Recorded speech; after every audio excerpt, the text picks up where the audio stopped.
ಜ್ಯೋತಿಯಣ್ಣ ಸ್ವಲ್ಪ ಆಯ್ತು. ಈ 2 ವರ್ಷದಲ್ಲಿ ಬಜೆಟ್ ಘೋಷಣೆ ಮಾಡಿದ್ದು ಸಂಪೂರ್ಣ ಸುಳ್ಳು.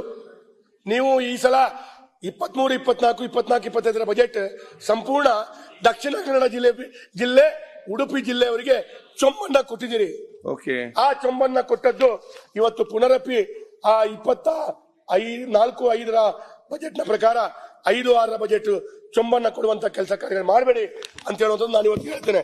ಕೊನೆಯದಾಗಿ ನಾನು ಒಂದು ಮಾತನ್ನ ಹೇಳ್ತೇನೆ ಅಧ್ಯಕ್ಷ, ನನ್ನ ಪ್ರಶ್ನೆ, ನಾನು ನಿಮ್ಮಷ್ಟು ಬುದ್ಧಿವಂತನಲ್ಲ, ನಿಮ್ಮಷ್ಟು ಬುದ್ಧಿವಂತ ಅಲ್ಲ, ಇಲ್ಲಿ ಕೇಳಿ, ಅದೇ ಬುದ್ಧಿವಂತ ಇಲ್ಲ, ನೀವು ಹೇಳ್ತೀರಾ ನಾನು ನಿಮ್ಮಷ್ಟು ಬುದ್ಧಿವಂತನಲ್ಲ.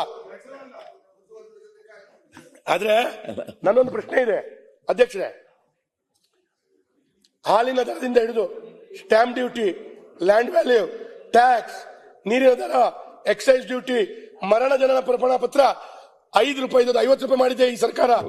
ಆದ್ರೆ ಪೆಟ್ರೋಲ್ ಡೀಸೆಲ್ ಸೆಸ್, ಬಸ್ಸಿನ ದರ ಹೆಚ್ಚಳ, ಇಲೆಕ್ಟ್ರಿಕ್ ಬಿಲ್ ಹೆಚ್ಚಳ, ಸ್ಟ್ಯಾಂಪ್ ಪೇಪರ್, ಮಕ್ಕಳು ದತ್ತು ಸ್ವೀಕಾರ ಮಾಡಬೇಕಾದ್ರು ಅದರ ಹಣ ಹೆಚ್ಚಳ, ಈ ಎಲ್ಲ ಹಣ ಹೆಚ್ಚಳ ಮಾಡಿ ಅಧಿಕವಾದಂತ ಕೋಟಿಗಟ್ಟಲೆ ರೂಪಾಯಿ ಸಂಪಾದನೆ ಮಾಡ್ತಾ ಇದೆಯಲ್ಲ ಸರ್ಕಾರ.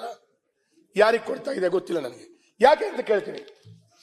ಗ್ಯಾರಂಟಿ ಘೋಷಣೆ ಮಾಡಿ ಗ್ಯಾರಂಟಿ ಅವರಿಗೆ ಸಮಯ ಸರಿಯಾಗಿ ಯಾವುದೇ ಆ ಯೋಜನೆಯ ಹಣ ಸಿಗ್ತಾ ಇಲ್ಲ. ಕೆಲವಾರು ಸಮಯ ಟಿವಿಯಲ್ಲಿ ಬರ್ತದೆ, 3 ತಿಂಗಳು ಆಯ್ತು ಸಿಕ್ಕಿಲ್ಲ, 4 ತಿಂಗಳು ಆಯ್ತು ಸಿಕ್ಕಿಲ್ಲ. ಅಧಿಕಾರಿಗಳಿಗೆ, ಔಟ್ಸೋರ್ಸಿಂಗ್ ಅಧಿಕಾರಿಗಳಿಗೆ ಸಂಬಳ ಸರಿಯಾಗಿ ಸಿಗ್ತಾ ಇದೀವಾ? ಸಿಕ್ಕಿಲ್ಲ, ಕೊಡ್ತಾ ಇಲ್ಲ, 3-4 ತಿಂಗಳು ಸಂಬಳ ಕೊಡಲ್ಲ. ಜ್ಯೋತಿಯಣ್ಣ ಸ್ವಲ್ಪ ಆಯ್ತು. ಈ 2 ವರ್ಷದಲ್ಲಿ ಬಜೆಟ್ ಘೋಷಣೆ ಮಾಡಿದ್ದು ಸಂಪೂರ್ಣ ಸುಳ್ಳು.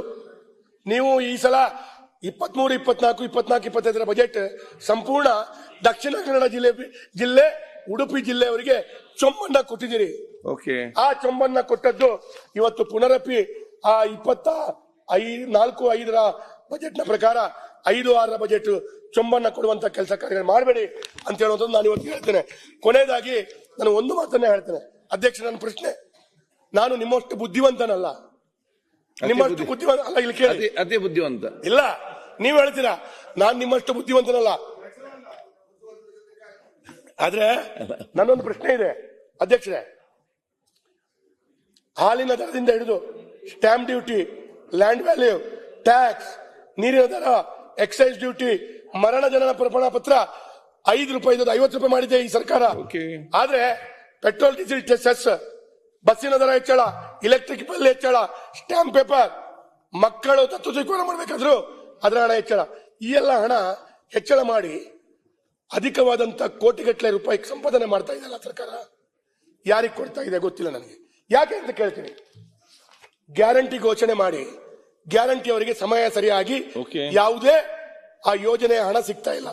ಕೆಲವಾರು ಸಮಯ ಟಿವಿಯಲ್ಲಿ ಬರ್ತದೆ, 3 ತಿಂಗಳು ಆಯ್ತು ಸಿಕ್ಕಿಲ್ಲ, 4 ತಿಂಗಳು ಆಯ್ತು ಸಿಕ್ಕಿಲ್ಲ.